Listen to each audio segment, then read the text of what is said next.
नमस्कार, मैं हूं शिवेंद्र श्रीवास्तव और आप देख रहे हैं यूपी तक।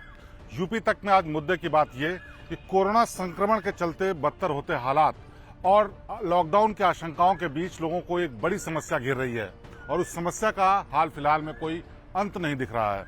दरअसल कोरोना संक्रमण के वजह से बदतर होते हालात के बीच तमाम मुश्किलें लोगों को झेलनी पड़ रही हैं, चाहे वो अस्पताल में बेड की समस्या हो, डॉक्टर्स की समस्या हो, एम्बुलेंस की समस्या हो या फिर शमशान घाट में लाशों के अंतिम संस्कार की समस्या हो। लेकिन अब एक नई समस्या है जो आम लोगों को राजधानी लखनऊ समेत उत्तर प्रदेश के कई जिलों में परेशान कर रही है। दरअसल ये समस्या है उन जरूरी दवाइयों की सप्लाई की जो कि गंभीर बीमारियों से पीड़ित और कोरोना संक्रमण के चलते एहतियात के तौर पर लेने के लिए बोली जाती है और इन दवाइयों की कमी के चलते लोगों को खासी परेशानियों को झेलना पड़ रहा है। हालांकि सरकार लगातार दावा कर रही है कि किसी भी तरीके की दवाइयों की कोई भी कमी नहीं है, लेकिन हकीकत यह है कि तमाम मेडिकल स्टोर्स बेहद जरूरी दवाइयों से खाली पड़े हैं। लोग अलग अलग दुकानों में जाकर कोशिश कर रहे हैं, फिर भी इनको दवाइयां नहीं मिल रही हैं। आमतौर पर ये दवाइयां हर मेडिकल स्टोर पर मिलती थी, लेकिन इन दिनों कोरोना संक्रमण के चलते तमाम लोग इन दवाइयों को खरीदना चाहते हैं।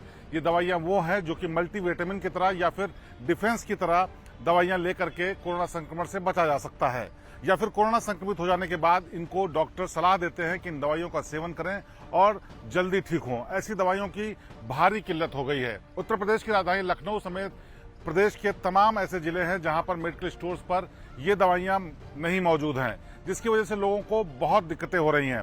हालांकि सरकार लगातार कह रही है कि दवाइयों की कोई कमी नहीं है, लेकिन मेडिकल स्टोर के संचालक और फार्मा इंडस्ट्री से जुड़े हुए तमाम लोग ये मानते हैं कि लॉकडाउन की आशंका और कोरोना संक्रमण की वजह से सप्लाई चेन टूट गई है। यानी तमाम उन जगहों से जहां से दवाइयां आती थी वहां से दवाइयां मेडिकल स्टोर पर खुदरा बिक्री के लिए पहुंच नहीं रही हैं और इसी वजह से मेडिकल स्टोर्स पर दवाइयों की कमी है। आम लोगों का मानना यह भी है कि आशंका के बीच तमाम लोग दवाइयां लेकर अपने घर में रख लेना चाहते हैं। जो लोग आमतौर पर महीने में एक आध बार दवाइयां खरीदते थे, वो भी दवाइयों का कुछ स्टॉक अपने घर में रखना चाहते हैं। इनमें खास दवाइयां वो हैं जो कि डिफेंस की तरह इस्तेमाल की जाती हैं, यानी कोरोना संक्रमण से बचने के इलाज के तौर पर या फिर कोरोना संक्रमित हो जाने के दौरान जो डॉक्टर सलाह देते हैं, ऐसी दवाइयां जिसमें विटामिन की दवाइयां और एंटीबायोटिक की दवाइयां सबसे खास हैं। इन दवाइयों का स्टॉक खास तौर पर मेडिकल स्टोर्स पर कम हो चुका है। बहरहाल आम लोग तमाम मेडिकल स्टोर पर लगातार चक्कर लगा रहे हैं जिससे उनको जरूरी दवाइयां मिल सकें। इनमें वो लोग भी परेशान हो रहे हैं जिनके परिजन गंभीर बीमारियों से पीड़ित हैं। कैंसर और हृदय की तमाम बीमारियों की दवाइयां भी मार्केट से गायब हो चुकी हैं, क्योंकि इनका लंबा कोर्स चलता है और जिन लोगों को आशंका इस बात की थी कि लॉकडाउन लग सकता है या फिर कोरोना संक्रमण के चलते वो दवाइयां लाने में सक्षम नहीं रह पाएंगे, इसलिए उन्होंने एक साथ दवाइयां खरीद ली।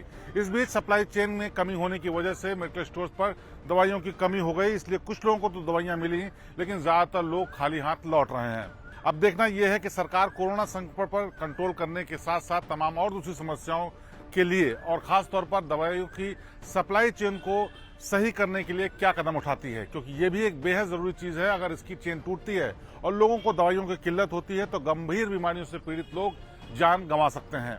तो उत्तर प्रदेश में संक्रमण के इस काल में तमाम दूसरी समस्याओं के साथ दवाइयों की कमी पर यह थी यूपी तक की खास पेशकश। प्रदेश की बाकी ताजा तरीन और बेहतरीन खबरों के लिए आप देखते रहिए यूपी तक। आपसे फिर होगी मुलाकात। नमस्कार।